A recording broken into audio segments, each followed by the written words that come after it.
The mighty nation Canada that we know as of today has a very interesting story behind its gradual journey towards independence. You would be quite surprised to know that the country was first colonized by the Europeans back in the 16th century. But it took around 400 years for Canada to emerge as an independent country. And this is quite a long period, no? And you might be wondering what took so long. Well, for now, let's just say it wasn't a very easy road.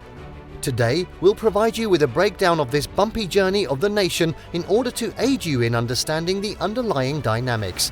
So stay hooked and focused. In this video, we're going to be taking a look at the story of how Canada gained independence, and it's full of interesting facts, so make sure you watch till the end. Before we begin though, you can help support our channel by becoming a member of this channel. Press the join button below.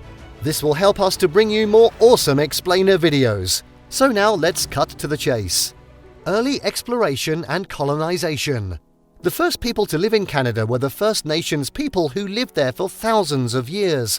Around 1000 AD, the Europeans made contact with these First Nations people as soon as the Norse settlers arrived in the place which is today referred to as Newfoundland. However, Canadian colonization did not even start at this point. It was actually not until the year 1947 when the renowned Italian navigator and explorer John Cabot arrived in Newfoundland.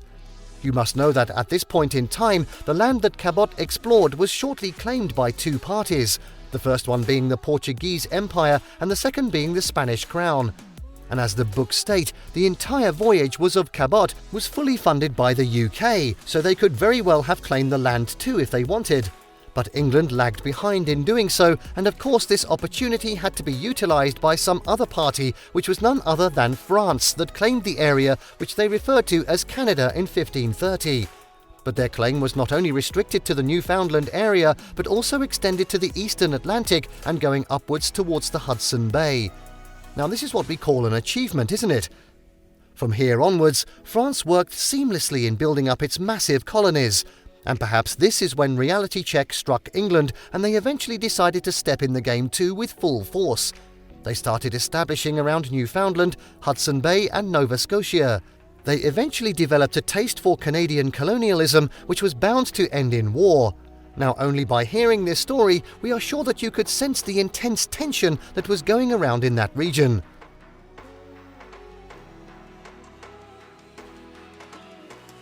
The war begins. One thing is for sure, two superpowers can never stay within one territory, and of course, this is exactly what happened. Just to give you an overlook of the entire scenario, the Canadian colonies of England were majorly agricultural. In addition to this, their settlements were also very large relative to the French settlements. On the other hand, the French colonies did not have much population. However, they were extremely good at one thing. They always utilized their resources very strategically and put in all their efforts to develop alliances with Aboriginal Canadians in order to create lucrative trading networks. So we guess networking was a thing even then. Wow!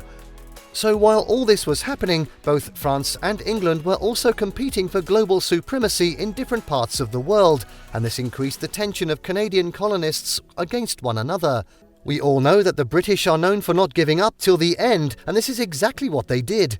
In order to reduce the economic power of France, the British troops began emphasizing all their efforts towards French overseas outposts such as Canada. As previously mentioned, since France was so massively outnumbered in Canada, it greatly was struggling in defending itself against the huge British attacks. Seems like the British did give France a pretty hard time, agreed? Anyway, moving forward a little in history to 1754, the two parties began to duke it out in Canada itself. France entered into an alliance with the Aboriginal Canadians in order to enhance their minor troop quantities. However, even given this, it still remained completely no match for the British forces. By around 1759, the British had almost claimed victory and had majorly defeated the French. And finally, through the Treaty of Paris, France conceded Canada finally to England. The British rule. As Canada came under the control of England, what followed next was actually a sight to watch at that time. The Canadian colonies that were now under the British rule began expanding all their trade networks and started building an economy which was majorly supported by agriculture and the exports of natural resources such as timber and fur. In case you are getting confused, please note that these England colonies were far away in terms of distance from England, yet they still came under the British rule and hence were a part of severe conflicts of the British Crown. As the Revolutionary War took place, Canada consequently served as a brief battleground along with being a refuge for Loyalists. Then in the War of 1812, British and US forces came face to face along the southern border colonies. Things were not looking so good for England at this time, obviously because there was a constant fear amongst the colonialists regarding US attacking again. Some other realities were also hitting England hard, such as it was pretty expensive as well as burdensome to govern and finance its far-flung colonies. To tackle this, England united 3 colonies: Nova Scotia, Canada and New Brunswick. The US provinces were no longer a colony, being a British dominion, and with this, Canada was finally completely free to act like an independent country, having its own parliament and respective laws. It eventually gained financial independence, along with taking over the responsibility to defend itself. You must note that there was an assigned British Governor-General who used to represent the interests of the British in Canada, specifically serving as the sovereign. As time passed, the Dominion started adding more provinces in order to expand into the Confederation that started from the Atlantic Ocean and went all the way to the Pacific Ocean.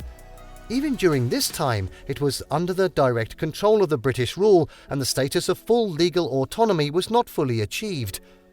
Going forward now to 1932, England placed Canada on equal ranking with the other Commonwealth nations via Statute of Westminster, which provided the respective domains with complete legal freedom and equal standing with England as well as one another.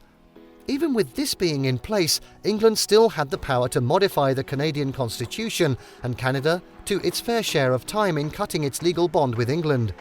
During this time, in order to establish its own independent identity, Canada started adopting its own national symbols, one prominent one being the flag with the maple leaf. The final step towards independence. You must be wondering by now that when exactly Canada became a completely independent nation. Well, to be specific, it almost took 5 decades. Yes, you heard it right, after Statute of Westminster for Canada to take the last step toward complete sovereignty. Its long-last battle for independence finally came to an end when in 1982 it adopted its very own constitution and became functioning as a fully independent nation. You must know that Canada still serves as a competent of the British Commonwealth, which is basically a constitutional monarchy that accepts the British monarch as its own. The King of Canada is Charles III, but his role is more sort of ceremonial, which implies that he does not interfere in any aspect of self-governance of the nation.